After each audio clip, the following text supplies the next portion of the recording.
Hi everyone, we are ready to get started. My name is Caitlin Edwards and I'm the Community Events Manager here at Linux Professional Institute. Thank you for joining us today at our Ask Me Anything LPI Membership Edition. For those of you new to Linux Professional Institute, we are the global certification standard and career support organization for open source professionals. With more than 200,000 certification holders, we are the world's first and largest vendor-neutral Linux and open source certification body.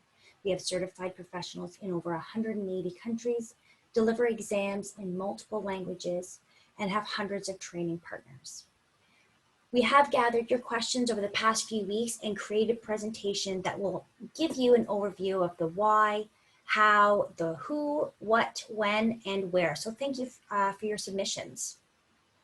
During the webinar, we are still encouraging questions. Feel free to ask your questions using the Q&A or the chat box that you can find at the bottom of your screen. You can submit your questions publicly or privately. I will keep track and facilitate throughout the webinar. Please also note that in your chat box, you are able to switch between chatting with panelists only or choosing to chat with everyone. So if you are encouraged to chat with everyone as well. This webinar will be recorded and the recording and slides will be sent out to everyone afterwards. Today's webinar will be led by Matthew Rice. Matthew Rice is the Executive Director of Linux Professional Institute.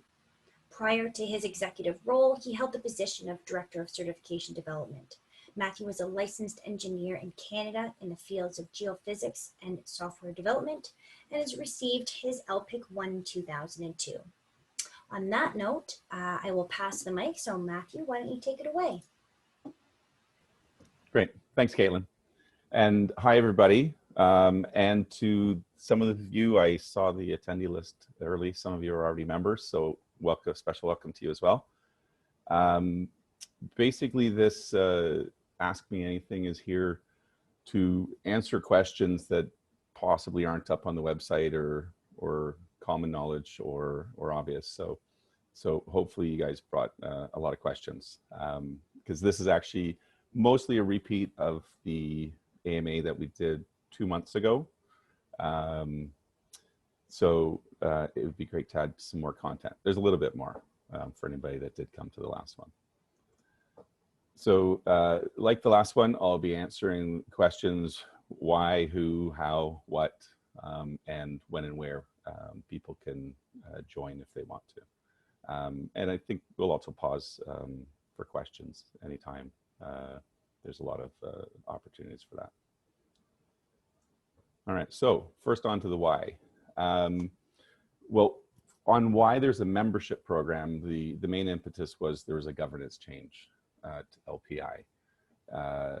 When LPI was originally founded, there weren't any certification holders, but the intent was always that LPI would hand off governance to those people, us. I'm a member as well, by the way. So there was changes to the bylaws and a new definition of a member. And if you go to lpi.org/bylaws, you can read the entire document. And basically, this is the current board's way of realizing that original goal of making this an organization for the people that were helping and certifying. So who can be a member? Right now, it is the people that hold our credentials. It's for the professional level credentials too, not the essentials track, at least now. That could always change, but I think the board figured it was best to start here and then see what the members were actually interested in doing with LPI itself. You do have to have an active credential. And so for people like me that got their LPIC credential almost 20 years ago, mine went inactive long ago because I wasn't able to take any of the exams because I was helping with development. So there is a program for any of us where we can reactivate our certification so that we can join, and then we're just treated like one of the regular people. The other thing I should point out is the membership program's only for individuals. There's no membership program for companies or other organizations. We do have partner programs for them if they're interested, but this the unit of membership for LPI is an individual. And we have a lot of potential members, which is why we're also not marketing this very heavily. First of all, we already know who the potential members are. They're holding certifications in our database. But also, we're hoping that if there is a huge demand for membership, we don't get all 180,000 people trying the system out at once. Although we will be sending out emails to people over the rest of the year to let people know. This is a map of where our potential membership pool is. So the darker the color, the more people we have per capita. And I guess I'll let it speak for itself.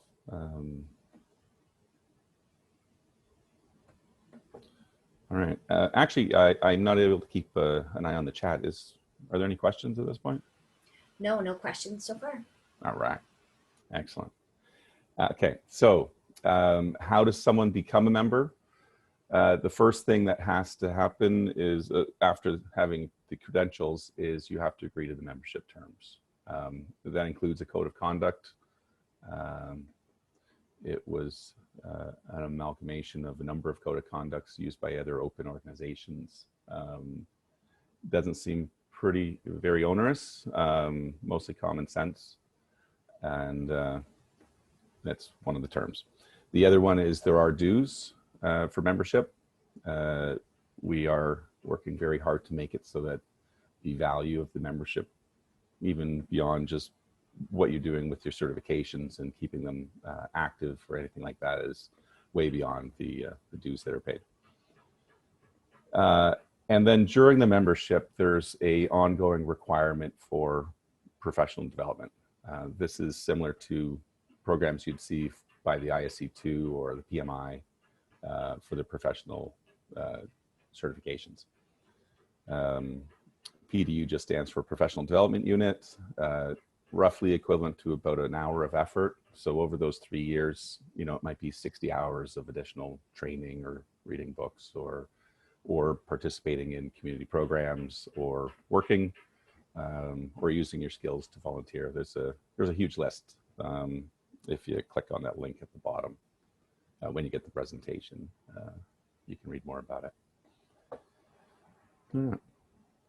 Oh, and for the inactive certification holders, the way you get your certification reactivated is by demonstrating that you've been actively using open source for the previous 12 months.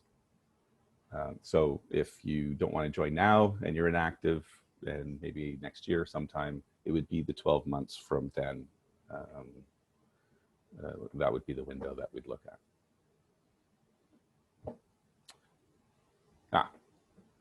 And just a little light reading for anybody that wants a clear definition of PDU.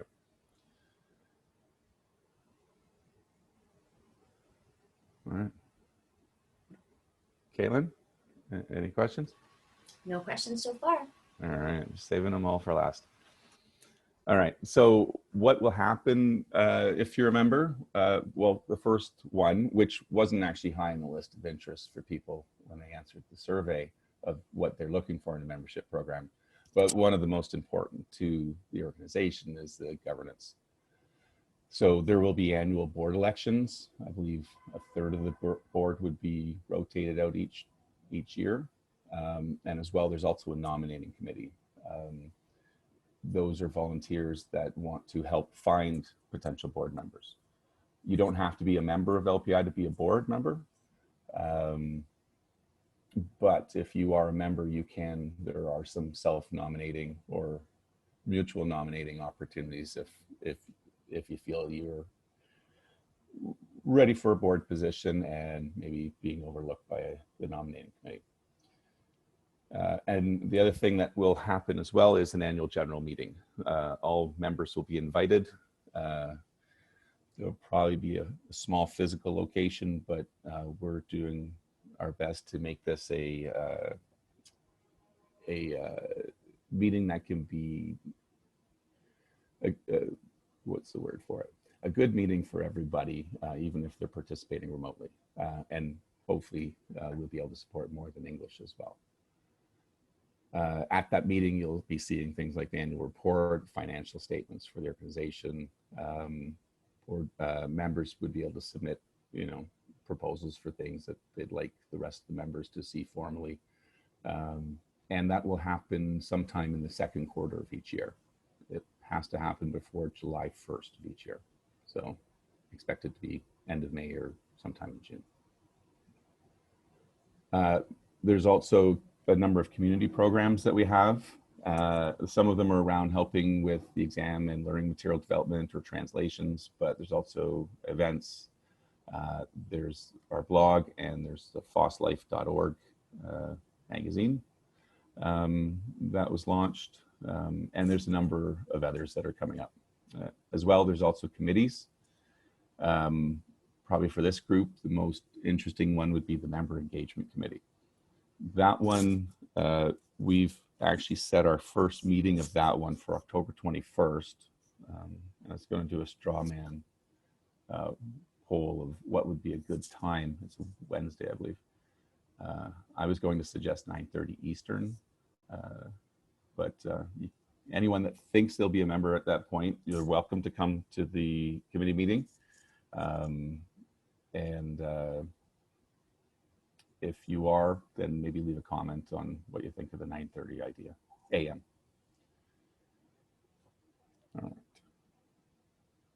And then there's also some other community services. This is the portal that I'll be showing you later on in the presentation, where it's for members, but it's also for anyone that's getting certified or wants to participate in any of the volunteer programs. We do have some partners that are offering discounts to anybody that provides us their registration information as well, although some of the better deals seem to be coming for the members themselves. But I guess that's the game we're playing, which seems nice, a nice one. We're also have a hiring partner program, so there'll be some jobs posted there that people can sign up for notifications if they want to be told about ones that match their search or their filters. And this is also where the approved trainers would come and hang out in this portal as well. LPI.org/trainers, I think, if you want some details on that. All right. And then as well, part of the membership is a membership kit. It comes with a card similar to the one that you get with your certifications. It also has the certifications on the back, so you don't have to carry around all those cards. It comes with a few other things, but also to keep the shipping easy and prevent damage and everything, we don't ship a full certificate, full page one, like we do for the certifications. We ship it with a gold foil seal, and then if anybody wants to, they can download a PDF of their membership certificate, and they can frame it or do whatever they feel they'd like to do with it. Yeah. All right. We do have a couple questions here. Okay. Back to the PDUs. Mm-hmm. What if you don't get enough PDUs? Will the membership deactivate? Yeah, there's a grace period. I think it's set at 6 months. And again, this is over 3 years. And I know if it weren't for the last minute, nothing would ever get done. But if you're actively working and you're reading a technical article or two every month or so, I think it'd be difficult. We tried to make this, easy for people to accomplish. And we're also, for instance, coming to this webinar counts, going to be doing a lot more things, including, sites like fosslife.org that will make it easy for people to accumulate these PDUs. And also make it so that, for instance, maybe some integration with FOSSLife. So if you read it, the PDU is submitted for you, so it's not even a lot of paperwork or bureaucracy. Okay, great. And if you're having any trouble, just contact us. We could find some volunteer stuff for you to do too. And there's basically the 3 pillars for PDUs. There's continuing education, using your skills, at work or for other nonprofits or whatever, and then participating in community programs. That's great, because that's one of the some examples of accepted activities for PDUs. I wonder if we could show that page later on as well. I think magic would happen if I click this. There we go. So it's a long list, and again, it's mostly tries to get, it's mostly based on theoretically how much time it would be to accomplish that this PDU. So for instance, writing a book, I think that's 1/3 of the PDUs right there. Not that everyone's writing a book every 3 years, but blogs, sharing your knowledge, any of those things would count. Going to conferences, things like that. That's great. So if someone, for example, were to read an article, how would they prove, or is that going to be happening in the demo a little bit later? Well, I've got a couple of screenshots, but I could always do a live demo if people wanted to as well. All right. Okay. And one last question for right now. So how often does the active certifications information on the people.lpi.org/certification section of the membership area refresh in order to reflect the current status of the candidate? So we are still completing the integration between the people.lpi.org portal and our credential management system. Right now, the primary holder of that data is the credential management system. So your address, which credentials you have, name, email address, everything is managed there. The integration with people, it pulls that data from the credential management system. And we are working on improving it so that it is always accurate, or at least, accurate anytime you log in or anytime anyone accesses your data. But then also we have to work on a periodic refresh just if you don't go to that people site at all and just, maybe change your email address or something. That, I don't see that taking more than a month or so. You got a couple of different groups that are working together, and it's just working through that. That's, mostly taking the time. But if there's ever any problem with the data, you could always email info@lpi.org, and we can always do something to fix it manually. Wonderful. Okay, thanks, Matt. All right. So, there we go. Okay. When and where. So the when's changed. So you can join now with the caveat of the conditions of membership. And you just have to go to people.lpi.org. You can log in with your LPI ID and your password that you use over on the credential management system. And if you don't have an LPI ID already, you just go to lpi.org/register and fill it in. And then you can come back to people.lpi.org to log in.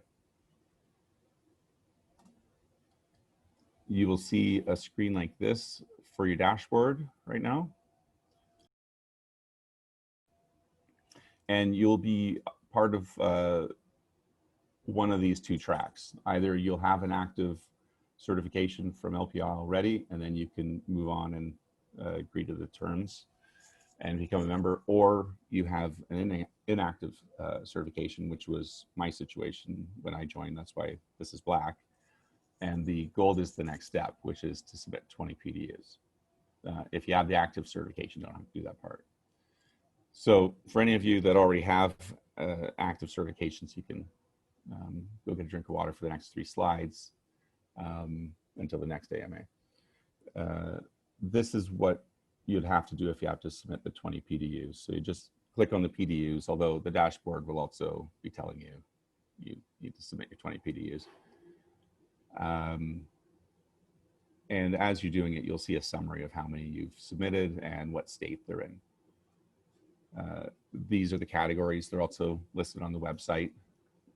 So you select the category for it you're submitting, and then you'll see a form like this where you put in, a short title, description of what you did.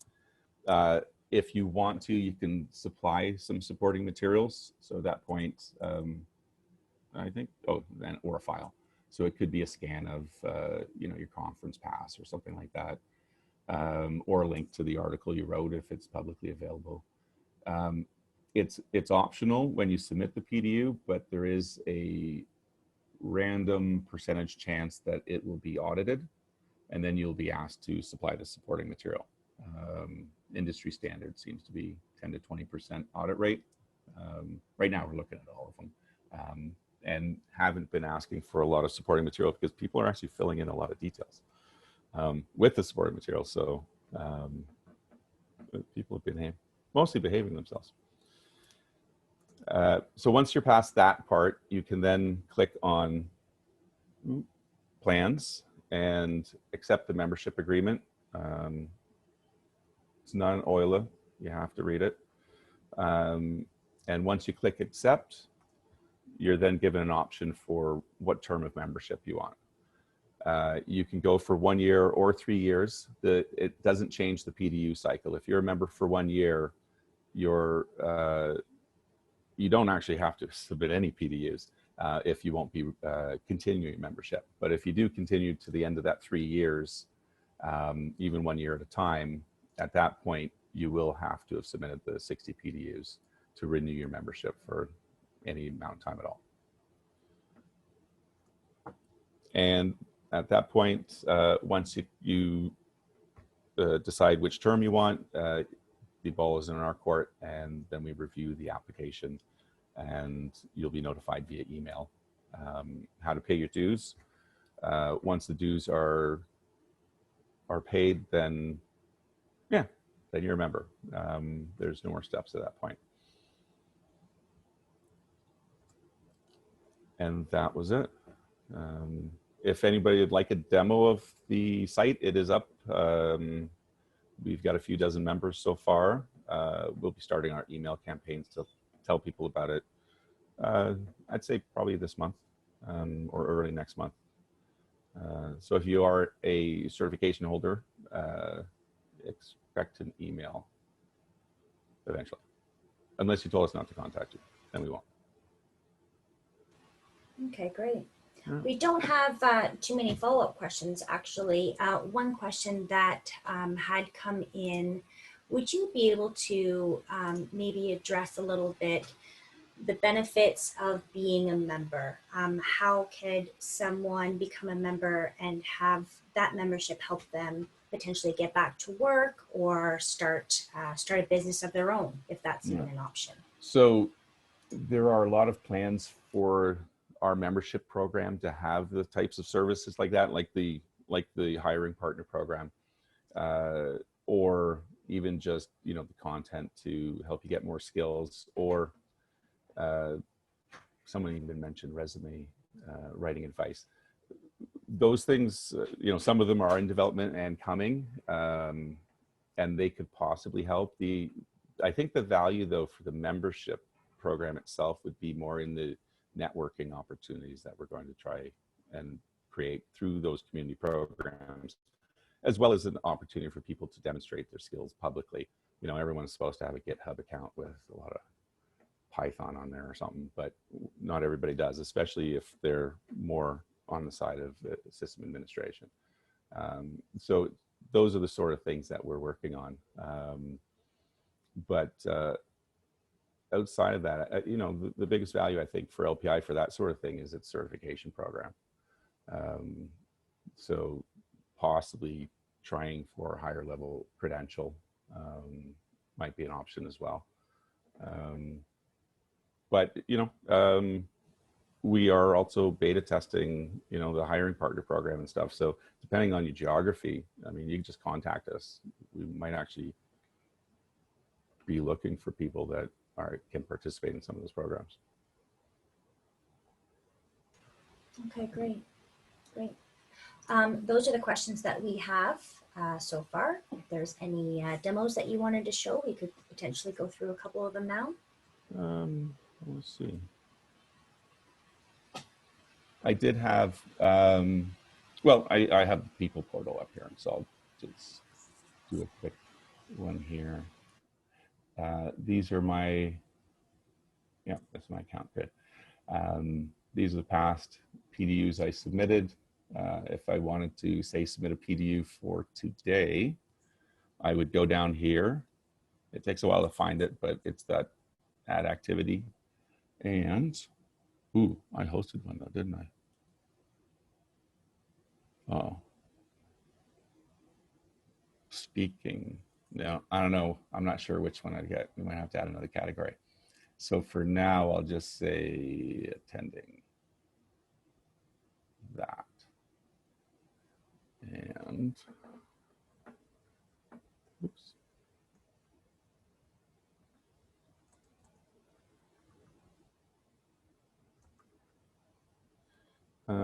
And at this point, I would go and get a link to it. So just pretend I did.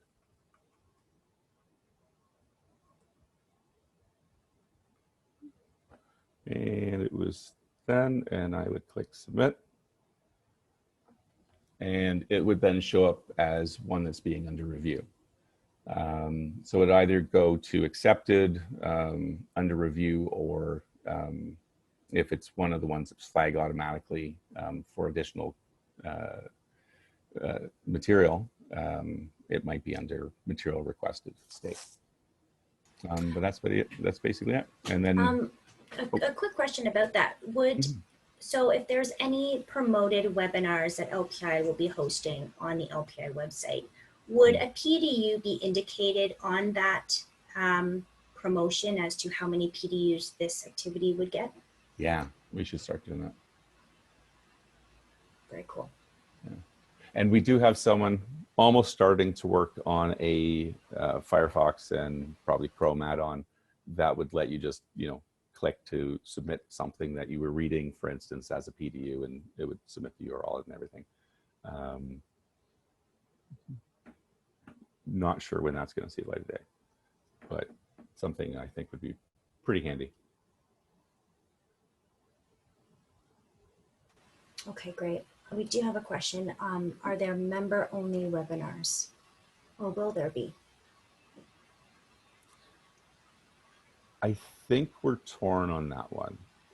We are trying to make everything, especially information and knowledge, as accessible to everybody as possible. So putting up that sort of barrier to people is something I think we're still debating. And it might be that the webinar would be for members only, but afterwards anybody could view it, or they would get, first dibs on coming or something like that. But we are trying to balance the, the value for the members with just, serving the community at large. So it's not been ruled out, but I don't, Caitlin, you let me know if there are maybe any planned, but I don't think so. There's none planned right now, but yeah, that's definitely going to be an ongoing conversation, I think. Actually, I could see some coming, for instance, the trainer program. No, there it is.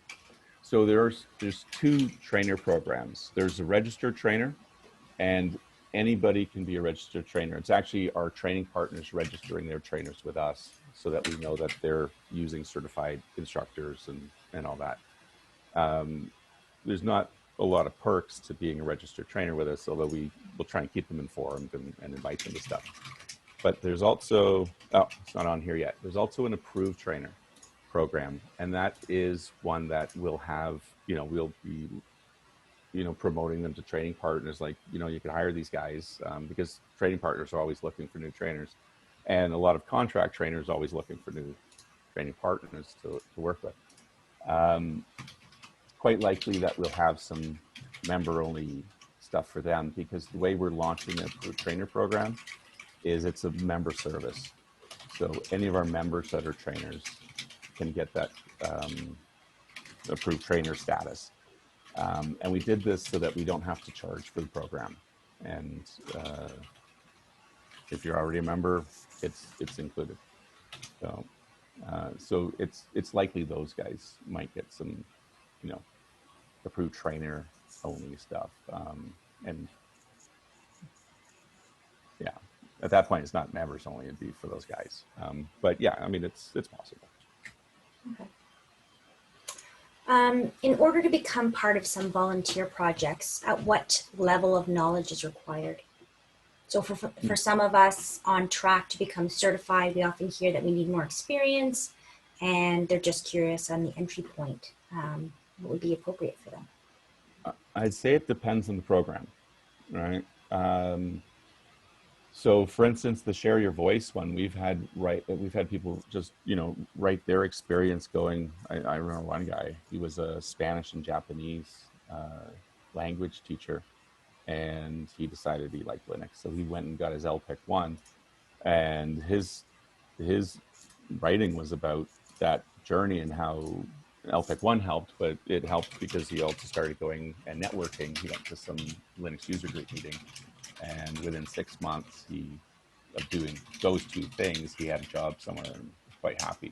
And actually, within a year, it actually promoted him to a much better position. So you know, the experience level doesn't matter. For the community events one, when we were going to events and had booths,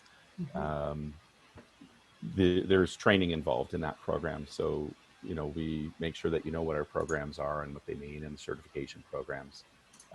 So in that case, you don't need any experience because we help you get it, or that knowledge. Contributing translations, aside from jargon that you might not know, you just have to know 2 languages, and you can help. And committees, you know, that's where minutes are taken and hours are lost. But they're essential. So for those ones, it depends on the committee. For instance, there's a BSD committee. You should at least be enthusiastic about BSD to join that one. The learning materials is where the more experience, the better. And then there's other ones that we're working on, either helping to create ones. For instance, we're still want to do another level of polish for this one, other than just listing the package maintainer for Debian, actually creating some additional training to help them prepare to be a package maintainer for Debian. So there's, yeah, it's all over the board. And the other thing is, this isn't static. The reason that we have the member engagement committee is so that we can figure out what other things we should be doing collectively that would help engage our members, whether internally with LPI activities or other things that help us with our mission, which, you know, more open source, basically. That's right. Okay, great. Let's say I have no professional certification yet. Mm-hmm. Can I already start gathering PDU points for future use? You can, but they're not needed to get your certification. They're needed to maintain membership. And the entry to membership, once you have that active certification, is accepting the terms and the dues. It's not until you become a member that the PDUs kick in.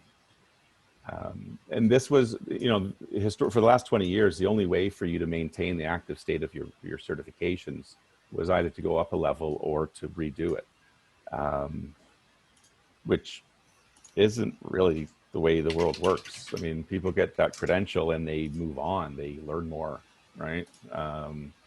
And they use it. And that's what this membership program is meant to reflect. It's the certification plus experience, you know, plus continuing education. Yeah, so yeah, don't worry about the PDUs until you're a member. Okay, great. That wraps up all the questions we have. In that case, thank you everybody for coming. Thank you, Matt. Yeah, that's a lot of fantastic information. So thanks for walking us through that membership program. That is the time that we have today. So thanks for everyone for joining us and asking your questions. We hope we've answered all of them. And if not, please don't hesitate to reach out to myself and I can get the question answered for you. I will be sending around the presentation slides and the recording and contact information over the next week. So look out for that. We have scheduled our next AMA membership. So if you do become a member, shortly, please join us on December 9th to find out more at 10 a.m. Eastern, and we will definitely be recording that one as well. So thank you again for your participation. Matt, thank you very much for walking us through that, and I hope everyone has a great day. Thanks again, everyone.